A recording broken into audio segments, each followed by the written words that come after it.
오늘 말씀 제목은 부활의 영성입니다. 따라해 볼까요? 부활의 영성. 부활의 영성. 예. 살아있는 자가 체험해야 될 부활의 영성이 있다는 것을 오늘 말씀해 주고 있어요. 우리가 오늘 아는 이 사건, 나사로가 죽었잖아요. 근데 예수님이 나사로랑 친했어요. 그래서 이 예수님이 빨리 이렇게 왔으면 좋았는데 하는 안타까움이 있죠.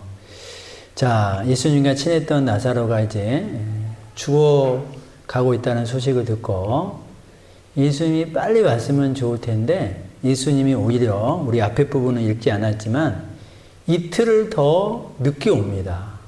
이틀을 더 유하고 와요. 그래서 죽은 지 4일 만에 도착했어요. 죽은 지 나흘이라 그랬잖아요. 죽은 지 사흘이 됐어요. 그랬더니 마르다가 예수님이 계셨으면 안 죽었을 텐데요 하고 얘기를 하는 거예요. 그랬더니 예수님이 너의 오빠가 다시 살아날 것이다 얘기를 했더니 마르다는 그걸 어떻게 해석했냐면 마지막 부활 때는 다시 살아날 것을 나도 믿죠. 그랬더니 예수님이 아니야, 살아날 거야 이렇게 지금 말씀을 한 내용이에요. 자, 그러면서 25절 26절에 한번 읽어봅니다. 나는 부활이요 생명이니 나를 믿는 자는 죽어도 살겠고 무릇 살아서 나를 믿는 자는 영원히 죽지 아니하리니 이것을 내가 믿느냐. 아멘. 여기서 보면요, 무릇 살아서 나를 믿는 자는 영원히 죽지 아니하리니 이 말씀을 우리가 여러 가지로 해석할 수 있는데 오늘 우리가 이 말씀을 가지고 잠깐 해석을 하려고 합니다. 살아서 나를 믿는 자는 영원히 죽지 아니하리라. 이 말은 살아서 여러분과 제가 해야 될 일이 있다라는 거예요. 살아서 나를 믿는 자가 영원히 죽지 않는 하나님의 자녀로서만 누릴 수 있고 하나님의 자녀로서만 알 수 있고 하나님의 자녀로서만 경험할 수 있고 체험할 수 있는 그것을 나타내며 살아가야 될 것을 말씀해 주고 있는 거예요. 그것이 뭐겠어요? 여러분과 제가 이제 살아가야 될 영성이다라는 거예요. 영성.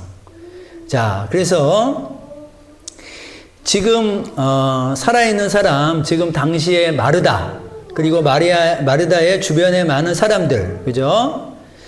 그리고 이 말씀을 듣고 있는 우리들까지 이 산자에게 주시는 말씀이에요. 산자가 체험해야 할 부활 영성이 있다는 것을 우리에게 말씀해 주고 있어요.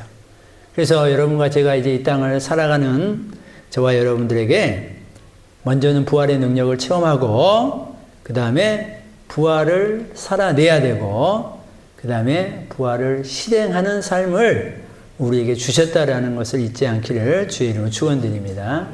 여러분들 생명이라는 한자가 저게 살생과 이제 명자잖아요.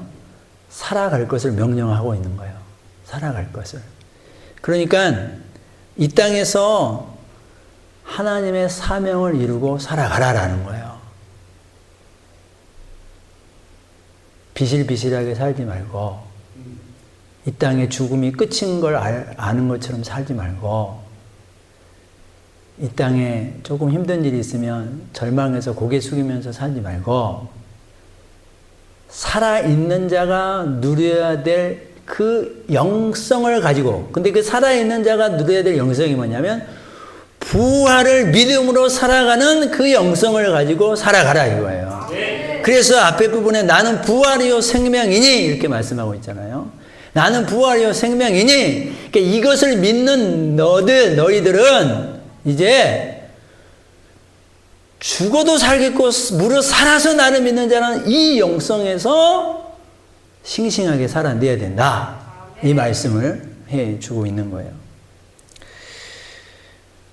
여러분과 제가 이제 사명을 이루는 삶을 살아내야 되고요. 이 땅의 죽음의 권세를 이기는 삶을 살아내야 되고요. 이 땅에 우리를 절망케 하는 많은 절망의 권세들로부터 승리하는 삶을 살아내시기를 주의 이름으로 축원드립니다. 시편 116편에 보면 앞에 부분에 아주 절망스러운 내용들을 표현해놔요. 사망의 줄, 수월의 고통, 수월은 지옥을 말하는 거거든요. 수월의 고통, 어둠 이런 얘기를 쭉 하고 뒷부분에 9절에 이렇게 말씀하셔요. 내가 생명이 있는 땅에서 여호와 앞에 행하리라. 아멘. 다윗이 고백한 내용이기도 한데 내가 생명이 있는 땅에서 이 땅이 죽음의 땅이고 어둠의 땅이지만 하나님 앞에 살아가는 사람이기 때문에 그리고 하나님이 주신 생명이기 때문에 그리고 우리는 죽어도 하나님 나라 가고 우리가 또 이 땅에 있어도 부활의 소망을 가지고 살아가기 때문에 여호와 앞에 생명 있는 자로 살아가겠다 이 말씀을 하고 있는 거예요. 이거를 개역 한글에서는 이렇게 표현하고 있어요. 우리 밑에 한번 같이 읽어봅니다. 시작. 내가 생존 세계에서 여호와 앞에 행하리라. 아멘. 생존 세계에서 하나님 앞에 나는 살아가겠다 이거예요. 여러분들 이 믿음을 우리가 가지셔야 돼요.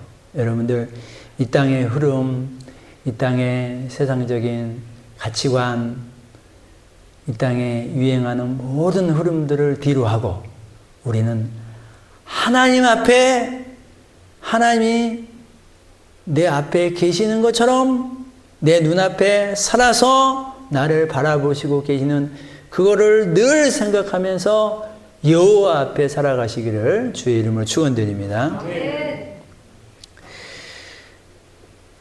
창세기에 보면 하나님만이 유일하게 일하시는 그 단어가 하나 있어요. 그게 뭐냐면 바라라는 단어예요. 이 바라가 뭐냐면 창조하다라는 뜻인데 여러분들 하나님만이 할 수 있는 유일한 영역이죠. 우리가 여러분들 창조할 수 있어요? 없잖아요. 창조의 사역과 역사는 하나님만이 하시는 줄 믿습니다. 하나님이 말씀으로 빛과 어둠을 창조하시고 6일 동안 모든 것을 창조하시지 않습니까? 그 창조에 그러니까 저 바라라는 단어는 하나님만이 유일하게 하나님께만 사용될 수 있는 단어다 이거예요. 근데 저 단어가 창세기에 고작 6번밖에 안 나와요. 여러분들 창조하는 창세기에 6번 나오는데 근데 어디에 저 말씀이 더 많이 나오냐? 이사야에 보면은요 17번이나 나옵니다. 17번이나. 원래 창세기에도 많이 나와야 되는 거 아니에요? 자, 그러면 이사야의 배경이 뭐고 이사야의 상황이 어떤 상황입니까? 이제 유다 땅이 망하게 될 거라는 거예요. 망하게 되고 포로로 바벨론에 끌려가게 되어서 절망 가운데 어두운 가운데 위기 가운데 앞이 안 보이는 그런 상황 가운데 있는 시대적 배경인데 그때 저 바라라는 단어를 더 쓰고 있어요. 저 어두운 가운데 절망 가운데 위기 가운데 있을 때 하나님 당신이 일하시겠다 이거예요. 얼마나 귀한 말씀입니까?